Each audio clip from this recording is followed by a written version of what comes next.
तो कहानी की शुरू होते ही हमें एक कपल को गाड़ी में दिखाया जाता है जो कि किसी इमरजेंसी सिचुएशन में शहर से निकलकर भागना चाह रहे हैं। कार में चलते हुए रेडियो से हमें पता चला कि दुनिया में कोई पेंडेमिक यानी वबा आ गई है, जिसके चलते बहुत से लोग अजीब से ज़ॉम्बीज़ में बदल रहे हैं। ये ज़ॉम्बीज़ पहले से कई ज्यादा खतरनाक हैं, ना तो मरते हैं और ज़ॉम्बीज़ बनने के बाद इंसान पौधों और इंसान का कॉम्बो बन जाता है। इनकी तरह बहुत से लोग और भी इसी पेंडेमिक से भागने की कोशिश कर रहे थे। अचानक कार चलाते हुए इन्हें एकदम से तेज रोशनी दिखाई देती है, जिसके बाद इनकी कार का एक्सीडेंट हो गया। सीन कट हुआ और हमें देखने को मिला कि इथन की जब आंख खुली तो वो उस गाड़ी में नहीं था जिस गाड़ी में उसका एक्सीडेंट हुआ था, और साथ ही उसके साथ उसकी वाइफ भी नहीं थी, जिस देखकर वो बहुत ज्यादा कंफ्यूज हो गया। वो गाड़ी से बाहर निकला और इधर उधर देखने लगा, जहाँ देखने पे पता चला कि ये दुनिया पूरी तरह तबाह हो चुकी है। और जब इथन का एक्सीडेंट हुआ था उस टाइम तो पेंडेमिक की शुरुआत थी।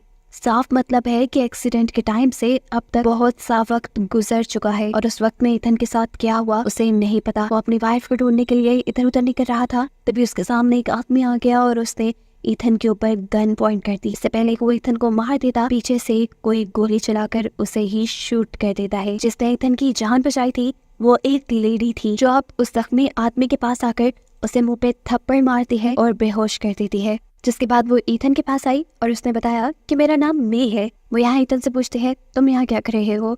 इथन जवाब देता है कि मैं अपनी वाइफ को ढूंढ रहा हूँ जिसका मेरे साथ एक्सीडेंट हुआ था, लेकिन न जाने अब वो कहाँ चली गई। यहाँ ये लेडी इथन को अपनी मदद करने को कहती है। वो उस बेहोश आदमी को अपने साथ ले जाने वाली थी। अब यहाँ इस जख्मी आदमी को ये लोग ट्रक में डालते उससे पहले ही इथन खुद बेहोश हो जाता है। जब उसे होश आया तो उसने देखा कि वो एक बेड पे लेटा हुआ था। ये उसी लेडी का घर था, यानी वो लेडी इथन को भी अपने ट्रक में डालकर अपने घर ले आई थी। वो जब नीचे आया तो उसने देखा ये लेडी उसके लिए खाना बना रही थी। अब ये लेडी भी उससे कुछ सवाल करती है, उससे पूछती है तुम कहाँ से आए हो। जवाब में इथन कहता है मुझे ज्यादा कुछ भी याद नहीं, मुझे इतना याद है कि मैं अपनी वाइफ के साथ लेक साइड पे जा रहा था और फिर हमारा एक्सीडेंट हुआ और अब मैं यहाँ पर हूँ। इस लेडी के घर में लगे हुए बहुत से न्यूज़पेपर से उसे पता चलता है कि दुनिया पेंडेमिक की वजह से तबाह हो गई है और उस पेंडेमिक को आए भी काफी साल गुजर चुके हैं। और ये सुनकर वो बुरी तरह शॉक रह चुका था, क्योंकि उसे ये कल की बात लग रही थी और इतने टाइम में उसकी वाइफ कहाँ गई थी उसे कुछ मालूम नहीं था। मैं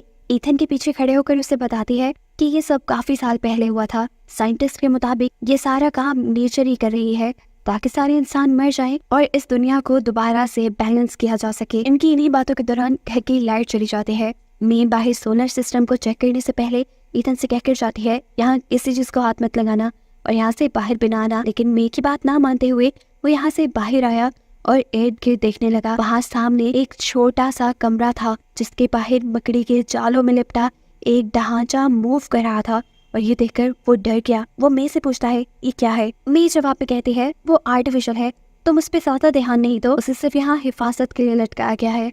मैं ये सारी बातें करते हुए अभी भी अपने सोलर सिस्टम को चेक कर रही थी, जिसकी प्रॉब्लम जब उसे समझ नहीं आती तो यहाँ इथन उसकी मदद करता है। इसके बाद ये दोनों ट्रैप को चेक करने के लिए जाते हैं जिसमें आज उनके लिए फाइनली शिकार फंस गया था। अब रात का खाना खाने के बाद इथन उसे कहता है आपकी मेहमान नवाजी का बहुत शुक्रिया, लेकिन अब मुझे जाना होगा क्योंकि मुझे अपनी वाइफ को ढूंढना है। लेकिन यहाँ मैं उससे कहती है रुक जाओ, आज की रात सुबह को मैं तुम्हारे साथ खुद जाऊंगी तुम्हारी वाइफ को ढूंढने के लिए। इथन उसकी बात मान जाता है। वो यहाँ पर फजूल नहीं रहना चाहता था, इसलिए रात में उसने साइकिल चलाकर मे के घर के लिए पावर भी यानी इलेक्ट्रिसिटी भी जनरेट की। जिसके बाद मे सोने चली जाती है, लेकिन इथन को अभी भी सब्र नहीं हो रहा था सुबह होने का, इसलिए आधी रात में वो खुद मे की गाड़ी लेकर अपनी वाइफ को ढूंढने के लिए निकल गया। उसे एक्सीडेंट से पहले की चीजें भी पूरी तरह याद नहीं थी। जो बात उसे याद थी वो ये कि पेंडेमिक से पहले वो दोनों कैंडल लेक तक जा रहे थे जहाँ पर उनका एक घर था। फाइनली इथन वहाँ पर पहुँच भी जाता है। वो अब अपना घर खोलकर अंदर जाने वाला था, लेकिन उसने नोट किया कि घर अंदर से लॉक है। वो अब जोर जोर से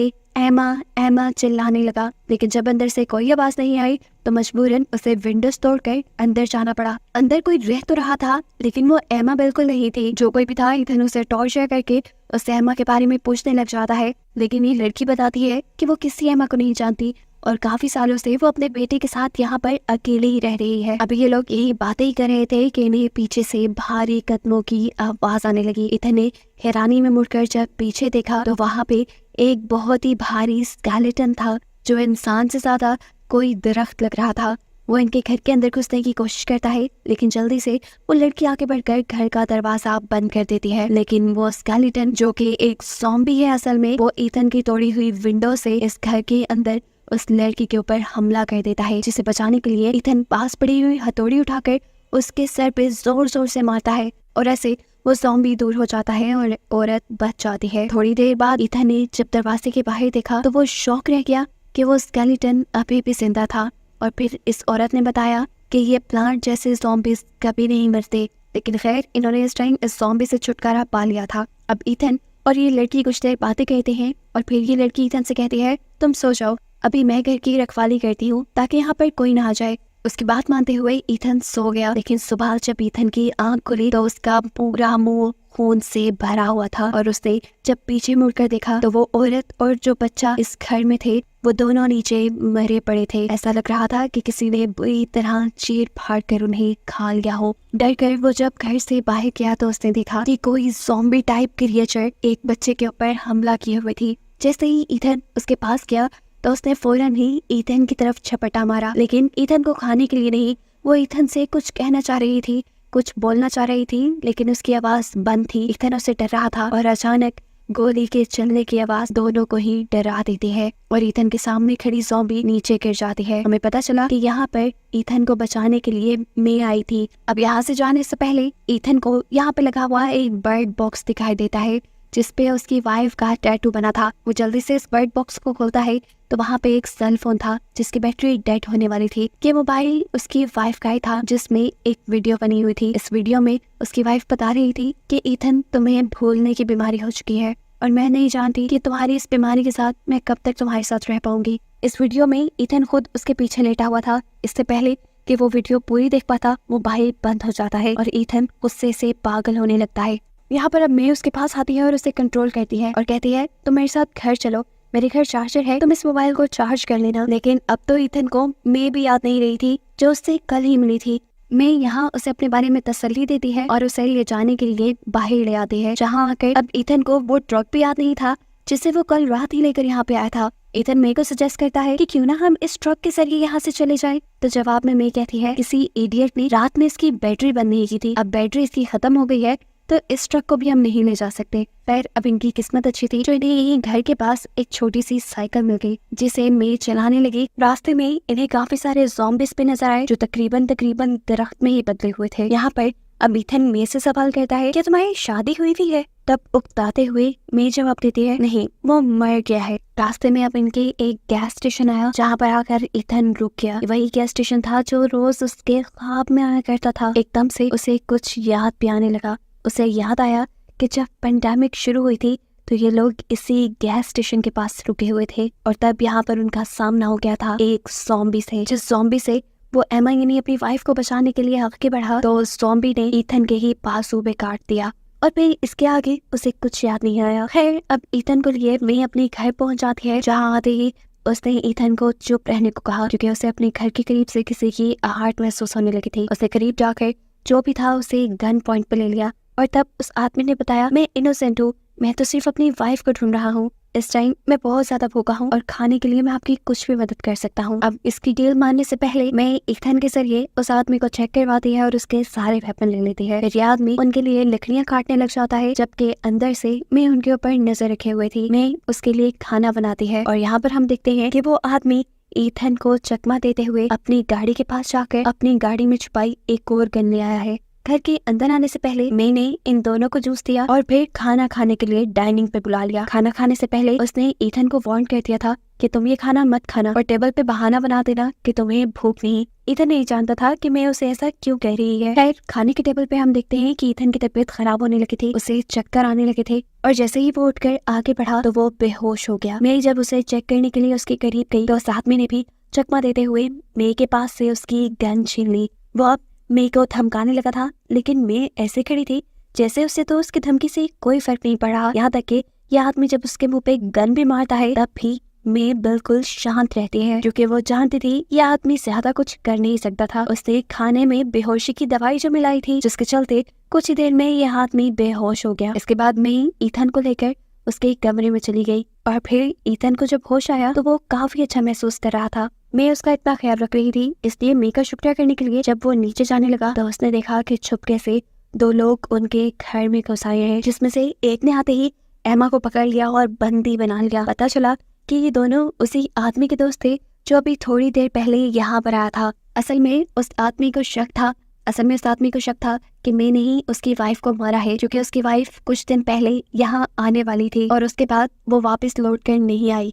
ईथन ने इस आदमी को भी अपनी वाइफ के बारे में बताया था। वो आदमी ईथन से कहता है, क्या पता इसी औरत ने तुम्हारी वाइफ को भी मारा हो। ईथन को उस आदमी के बातों पे शक तो नहीं था, लेकिन फिर भी वो इस आदमी के साथ मिलकर मे के घर की तलाशी लेने लगा और वहाँ पर उसे अपनी वाइफ का लॉकेट मिल भी गया। इसका साफ मतलब था कि जरूर ईथन की वाइफ के साथ भी मे नहीं कुछ गलत किया है, उसे शायद मार दिया है। यहाँ पर हम देखते हैं वो आदमी भी एमा के कमरे से एक बैग लेकर आया था जिसमें बहुत से लोगों की पर्सनल चीजें थी। इसका मतलब कि मैंने एक को नहीं बल्कि बहुत से लोगों को अपना शिकार बनाया था। यहाँ पर अब इस आदमी का दूसरा साथी मे के घर के बैकयार्ड को चेक करने के लिए जाता है, जहाँ अंदर जाकर उसने देखा कि ये जगह बिल्कुल एक हॉस्पिटल जैसी थी, जहाँ पर उनके लीडर को भी बांध कर रखा गया था और उसका अब एक बाजू भी नहीं था। इससे पहले कि वो ये बात जाकर अपने दूसरे साथी को बता पाता, वो मे के बनाए जाल में फंसता है और वहाँ लगे ट्रिगर बम के फटने की वजह से मारा जाता है।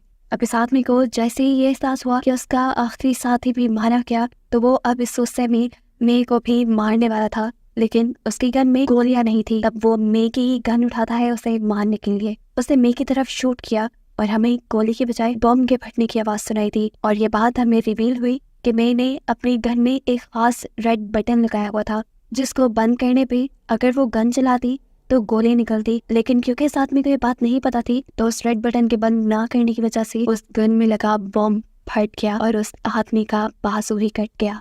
इस आदमी के मरने के बाद अब दोबारा से ईथन की तबीयत खराब होने लगती है और मैं किसी तरह अपने आप को छुड़ा कर ईथन को उसके रूम में ले जाती है। ईथन परेशान था और उस टाइम मैंने उसे कहा, कुछ नहीं होगा, तुम सुबह तक ही सब भूल जाओगे। और उसके कहने के मुताबिक ठीक ऐसा ही हुआ। सुबह उठने पर ईथन को कुछ याद नहीं था और यहाँ पर मैंने उसे कहा, चलो शिकार करने चलते हैं, क्योंकि घर पे खाना खत्म हो रहा है। चुपचाप ईथन मे के पीछे चलने लगा और चलते हुए इस मर्तबा जिस घर में वो रह रही थी उस घर को देखकर उसे एक अजीब सी याद आई। उसे याद आया कि वो और एमा यानी उसकी वाइफ एक साथ इस घर में आए थे, जहाँ पर उन्हें इस घर का ऑनर भी मिला था। वो ऑनर एक प्रीस्ट था जिसने इन्हें बताया था कि यहाँ पे जो पेंडेमिक जो वबा फैली है वो गॉड ने इसलिए फैलाई है ताकि इंसान इससे सबक सीखे। लेकिन एमा यानी ईथन की वाइफ एक डॉक्टर थी और इससे लगता था कि ये किसी खास वायरस की वजह से हुआ है। इन्हीं यादों को याद करते हुए ईथन को ये भी याद आता है कि उसके हाथ पे लगा जो प्लास्टर था उस पे हमेशा रेड कलर से एमा लिखा रहता था, लेकिन आज उसके इस प्लास्टर पे ग्रीन कलर से एमा लिखा हुआ था और ये सोचते ही उसका दिमाग खराब होने लगा। उसे लगा कि जरूर मैं उसके साथ भी कोई गेम खेल रही है, इसीलिए सब जानने के लिए उसने मे के ऊपर ही गन पॉइंट कर दी। लेकिन मैं इस सब को लेकर गड़बड़ाई नहीं। ईथन ने जब उससे सवाल पूछा कि आज इसका कलर ग्रीन क्यों है, तो मेरे साथ क्या खेल कर रही हो, तो मैंने बड़ी ही आराम से जवाब दिया, रेड पेन खत्म हो गया था। यानी इसका साफ मतलब था कि बार बार उसके हाथ पे एमा लिखकर ये दिल वो खुद ही बनाया करती थी। वो अब हर चीज से तंग आ चुकी थी। इस टाइम वो ईथन को सच बता ही देती है कि ईथन तुम जिंदा नहीं हो, तुम मर चुके हो। असल में गैस स्टेशन पर जब तुम्हें एक ज़ॉम्बी ने काट लिया था तो तुम भी इन्फेक्टेड हो गए थे। ये सुनकर ईथन शॉक हो जाता है और फौरन अपना प्लास्टर खोलता है, जहाँ पे उसे अपने हाथ पे बहुत से छोटे छोटे प्लांट दिखाई देते हैं, जिसका मतलब साफ था कि मैं सच बोल रही थी। मैं उसे बताती है कि मैंने तुम्हें हमेशा एक इंसान जैसा बनाए रखने के लिए तुम्हें इंसानों का गोश्त खिलाया, जिसकी वजह से तुम पूरी तरह एक ज़ॉम्बी में नहीं बदले। इनकट होकर हमें पास्ट में दिखाया जाता है कि जब वो इस घर में आए थे और प्रीस्ट से मिले थे, तभी प्रीस्ट को शक हो गया था कि ईथन कोई इंसान नहीं, क्योंकि उसके अंदर कोई स्पिरिट बोल नहीं रही थी। वो कोई इंसानों जैसे एक्शन नहीं कर रहा था और ये चीज एमा छुपाना चाह रही थी। एकदम से इन सब के दरमियान में बैठे हुए ईथन को चक्कर आने लगते हैं और एमा उसे लेकर वॉशरूम में चली जाती है, जहाँ वो अजीबोगरीब हरकतें करने लगा था।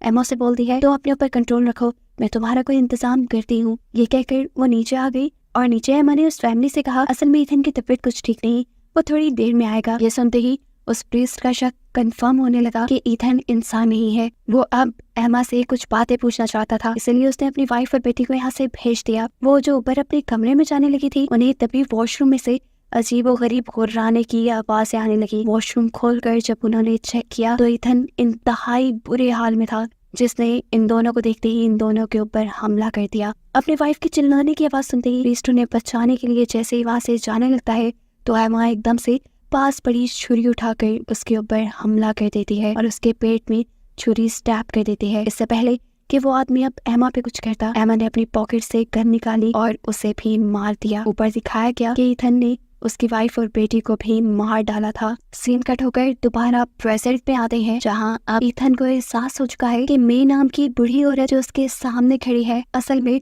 वो उसकी वाइफ एमा ही है जो अब बूढ़ी हो चुकी थी और वो खुद अभी तक जवान इसलिए दिखता था क्योंकि वो एक ज़ॉम्बी बन गया था। एमा ने अपना वादा आज तक पूरा किया और आज तक उसका साथ देती रही। उसके लिए उसने कई लोगों की जान भी ले ली और क्योंकि ईथन को भूलने की बीमारी थी तो बूढ़ा होने पर ईथन एमा को पहचानना बंद कर दिया था। इसीलिए एमा ने अपने आप को मे कह के ईथन से इंट्रोड्यूस करवाया। ये सब जानने के बाद ईथन की आंखों से आंसू निकलने लगते हैं और अब एमा उससे कहती है, मैं इन सब चीजों से थक चुकी हूँ, अब मैं तुम्हारे साथ तुम्हारी जैसे बन के रहना चाहती हूँ। ईथन अपनी वाइफ एमा को एक ज़ॉम्बी बनते नहीं देख सकता था। वो इस सारे दुख में अपने आप को शूट कर देता है, लेकिन जैसा हम पहले जानते हैं कि ज़ॉम्बीज़ मरते नहीं तो वो दोबारा से जिंदा हो गया और अब जिंदा होने के बाद उसे दोबारा से चक्कर आने लगते हैं। यानी ईथन अब उस स्टेज पे आ रहा था जहाँ पर वो एक पूरी तरह ज़ॉम्बी बन गया था और इस टाइम पर अगर वो किसी इंसान का गोश्त न खाता तो वो दोबारा इंसान जैसा ना रहता। इस मर्तबा एमा उसके लिए कोई शिकार नहीं करके लाती बल्कि अपने आप को उसके सामने रख देती है। ईथन उसे चीर फाड़ कर खा जाता है जिससे उसे बहुत ज्यादा दर्द हुआ, लेकिन फिर कुछ देर बाद दिखाया गया कि वो भी एक ज़ॉम्बी बनकर जिंदा हुई। असल में वो अब ज़ॉम्बी बन के ही ईथन के साथ रहना चाहती थी जहाँ उसे भी किसी इंसान का शिकार न करना पड़े और ये उसकी ख्वाहिश पूरी हो गई। ये दोनों अब आगे की जिंदगी ज़ॉम्बी बनकर ही साथ गुजारने वाले थे और बस यही दिखाते हुए ये कहानी यहाँ खत्म हो गई।